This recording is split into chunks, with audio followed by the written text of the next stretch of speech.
तो अब जो इन ताज़ा हालात में जो इस वक्त का समय हो रहा है, उसमें जो फिलहाल ताज़ा पिक्चर दिखाई दे रही है, उसमें ये साफ है कि एकनाथ शिंदे ने नंबर गेम में उद्धव ठाकरे को बहुत तगड़ा पंच दे दिया है।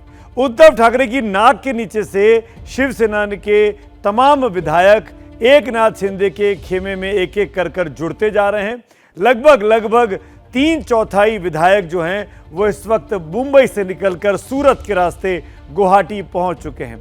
आप देख सकते हैं पीछे जो तस्वीर लगी है इस एनिमेशन में, वो तमाम विधायक मौजूद हैं और इस गेम को देख रहे हैं जो कि पंच गेम चल रहा है इस वक्त उद्धव ठाकरे और एकनाथ शिंदे के बीच में, और जिसमें फिलहाल ये बाजी, ये राउंड एकनाथ शिंदे जीतते हुए समझ में भी आ रहे हैं, दिखाई भी दे रहे हैं। इन विधायकों ने एक ही शर्त रखी है कि बीजेपी के साथ मिलकर अब शिवसेना को सरकार बनानी चाहिए।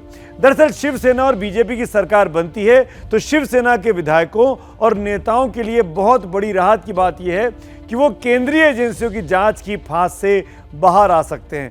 कई विधायकों पर, किसी पर सीबीआई का, किसी पर इनकम टैक्स का, किसी पर ईडीआई का मुकदमा चल रहा है, छानबीन चल रही है।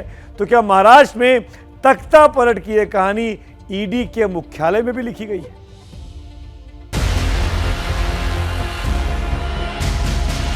जो कारण है वो ईडी है, बीजेपी का ये खेल है।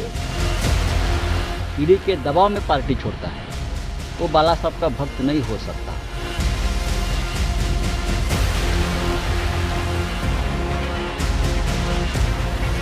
एकनाथ शिंदे ने बगावत का ऐसा बिगुल फूका कि उद्धव ठाकरे के पैरों तले की सियासी जमीन दरक गई।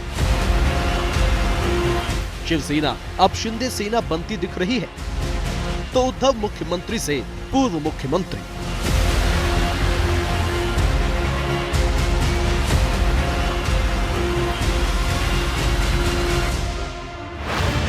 बागियों की दलील है कि उद्धव ने हिंदुत्व से मुंह फेरा, इसलिए उद्धव से उनका मुंह फेरना भी बनता है। लेकिन शिवसेना और कांग्रेस को इस बगावत के पीछे केंद्रीय जांच एजेंसियों की बू आ रही है। दावा है कि विधायक अपने मन से नहीं गए, उन्हें ईडी का डंडा दिखाकर ले जाया गया है। जो भक्त बाला साहब का किसी प्रेशर में पार्टी छोड़ता है, ईडी के दबाव में पार्टी छोड़ता है, वो बाला साहब का भक्त नहीं हो सकता। मैं और मेरे परिवार के ऊपर पूरा दबाव है ईडी का। हम आज भी ठाकरे परिवार और पार्टी के साथ रहेंगे और आखिरी सांस तक रहेंगे। जो दावा संजय राउत कर रहे हैं वही दावा कांग्रेस का भी है। हालांकि बीजेपी शिवसेना और कांग्रेस के दावों को झूठा बता रही है। ईडी के डर से कुछ मंत्री और एमएलए को डराकर शिवसेना में छेद करने का ये काम किया गया है और उसका कोई अलग से कारण देने की जरूरत नहीं। कल्याण से एमएनएस विधायक राजू पाटिल ने भी ट्वीट किया और दावा किया कि बगावत का मुद्दा हिंदुत्व नहीं, ईडी है। सियासी मुसीबत की इसी घड़ी में जब उद्धव अपने एक विधायक को घर बटोर रहे हैं, ऐसे वक्त में ईडी उनके मंत्रियों की हाजिरी लगवा रहा है। महाराष्ट्र सरकार में परिवहन मंत्री और शिवसेना नेता अनिल परब से ईडी 2 दिनों से पूछताछ कर रही है। कल भी ईडी के दफ्तर में उनसे मनी लॉन्ड्रिंग के मामले में कई घंटे पूछताछ हुई और आज भी उन्हें ईडी के सवालों का सामना करना पड़ा। इसी ईडी का डर पिछले साल जून में भी दिखा था, जब शिवसेना विधायक प्रताप सरनाइक ने उद्धव ठाकरे को खत लिखकर दावा किया था कि केंद्रीय एजेंसियां परेशान कर रही हैं, इसलिए शिवसेना को बीजेपी के साथ गठबंधन सरकार बना लेनी चाहिए। तो ईडी का दबाव साफ तौर पर समझ में आ रहा है और शायद इस वजह से शिवसेना के तमाम नेता चाहते हैं कि भाई बीजेपी के साथ आ जाओ, तमाम मुसीबतों से बच जाएंगे।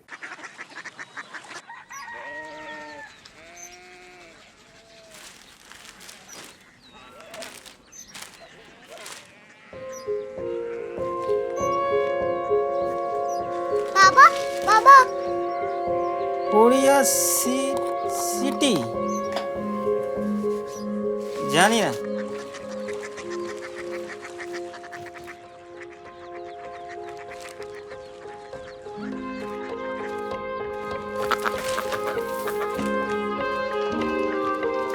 Korea city? हाँ।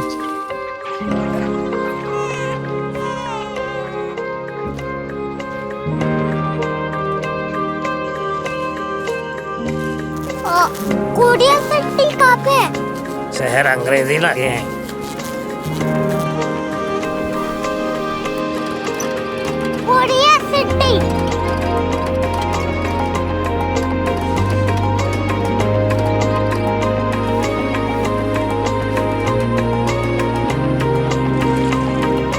वो बहुत दूर है।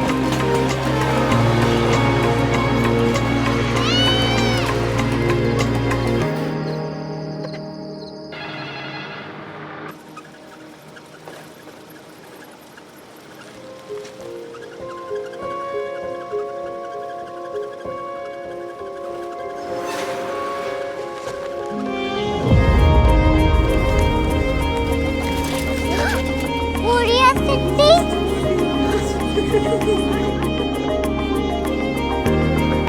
दुनिया को बोलना नहीं, कुछ लोग बड़े होते हैं। कोरिया सिटी कहाँ है? प्रोफेसर साहब को पता होगा।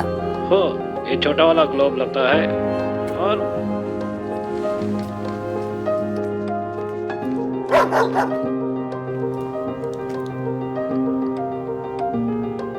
पता नहीं, मेरी बेटी से जाके मिल लो, शायद उसे मालूम हो।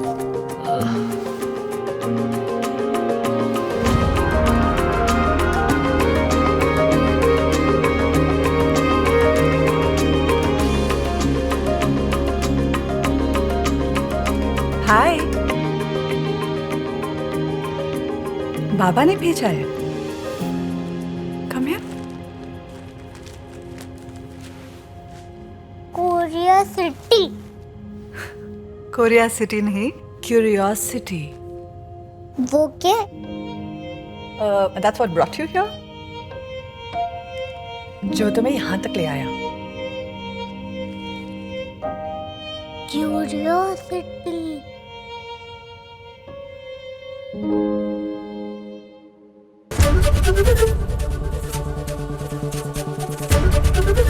एबीपी न्यूज आपको रखे आगे।